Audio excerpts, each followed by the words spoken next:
back to my series on patching the PolyKrell. Last time around we looked at how I've been able to create polyphony by taking advantage of the Make Noise teleharmonic module and putting it into shift register mode, which lets us grab 3 different frequencies from our note CV coming from our U-scale quantizer. I've changed things up a little bit. We are now in the key of E flat, and we're listening to really what's a minor pentatonic scale. Now sometimes the Make Noise telharmonics will glitch, and it'll grab a pitch that isn't anywhere in our quantizer, and sometimes even that is out of the chromatic scale. And this, I've worked pretty hard to try to debug that and reduce it as much as possible by keeping the triggers quite short. But every once in a while we might hear some of that. So if you hear something that's a little bit inharmonic, that's where it's coming from. On the other hand, because I'm using the U scale, and the U scale is capable of letting me punch in user scales, we're going to hear some pretty wild stuff in the future when I start to take advantage of that. So earlier on in this video series, when I was first setting up the patch, I purposefully left some spots in which I could pull signals out of and inject other signals into. So now what we're listening to is we're listening to channel 3 of the quadrax, and it is controlling our telharmonic.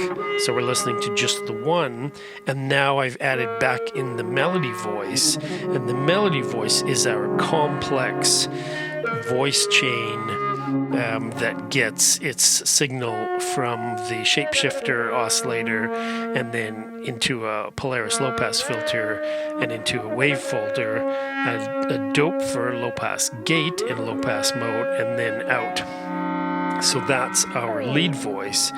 I've made a couple of changes to it. You'll hear every once in a while some portamento kicks in, and that portamento is courtesy of one channel of maths, and we'll take a look at how I've got that working in a moment.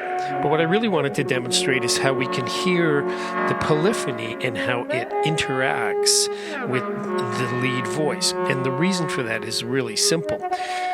In the quadrax, the lead voice gets its modulating LFOs for its Krell function from the C and D CV inputs. The 2 Krell functions that I've got running for each of the telharmonics gets its low frequency oscillations from the incoming B, but also the C.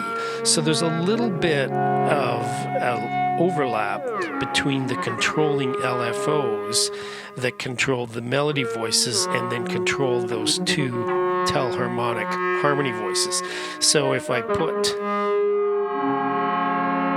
channel 4 into CV mode, we can see that our incoming CV on C and D is what's controlling rise and what's controlling fall. And then on channel 3, I'm using incoming CVB, which is this black guy over here, to control rise, but I'm still using CVC to control fall. So that fall kind of follows along with what our melody is doing. So there's a little bit of coordination in terms of if the Krell speeds up or starts to make dramatic changes in the melody, then my 2 voices, my 2 harmony voices will follow. I'm going to kick in channel 2, so now we'll hear all 3, 2 harmony parts and the lead part.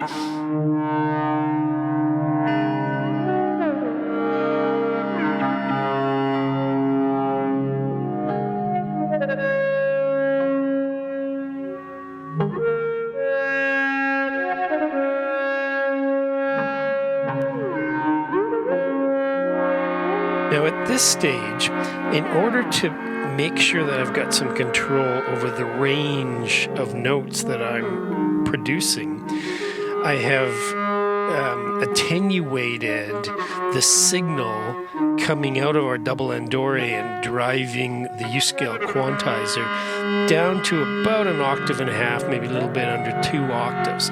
So that means that the telharmonic modules, no matter what notes they pick, are always going to be in that range of about an octave and a half. But for my melody part, being controlled by channel 4, I wanted a little bit more range.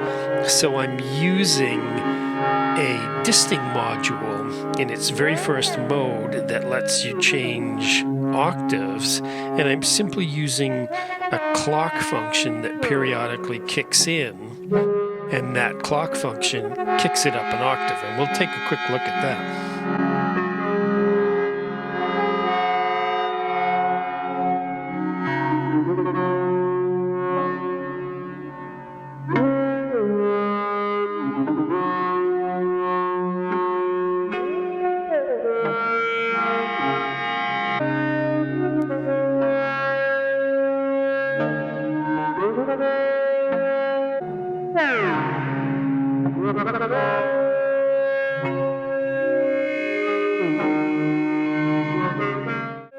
The black cable coming out of our Doepfer clock divider goes into a disting over to the right hand side, and when that gate goes high, that disting kicks up an octave, and it'll cycle in a low octave for a little while. Now it's in its higher octave, now that that light has come on right under my finger, and it's clocked by the double end Dore envelope that drives the U scale. So depending on where I patch out of the clock divider, I can choose how many cycles of the U scale before the lead oscillator kicks up an octave. And that's just a way for me to stretch out the range of the notes that it's playing without also having that range of notes spread into all of my harmony parts.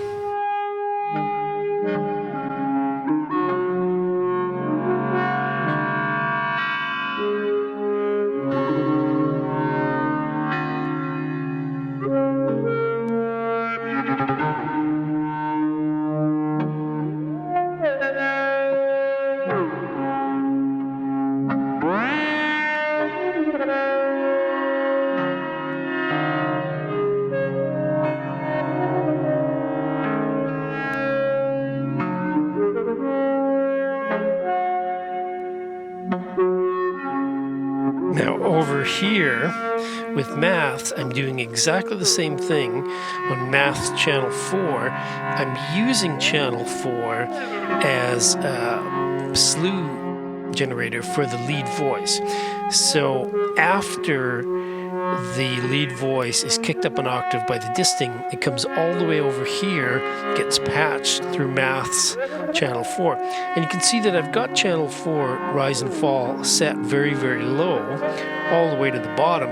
But what happens is that when another clock signal from that same Doepfer clock divider kicks in and goes high, then it kicks up the rise and the fall, which increases our portamento effect on that lead voice. And we'll hear it sort of flutter in and out.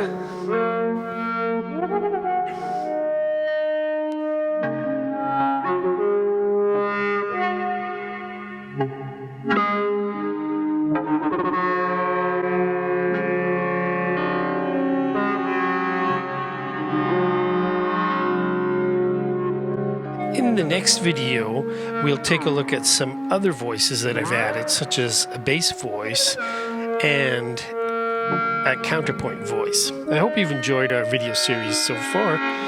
Please like and subscribe, and consider joining my Patreon to help me make more videos. Thanks so much. See you next time.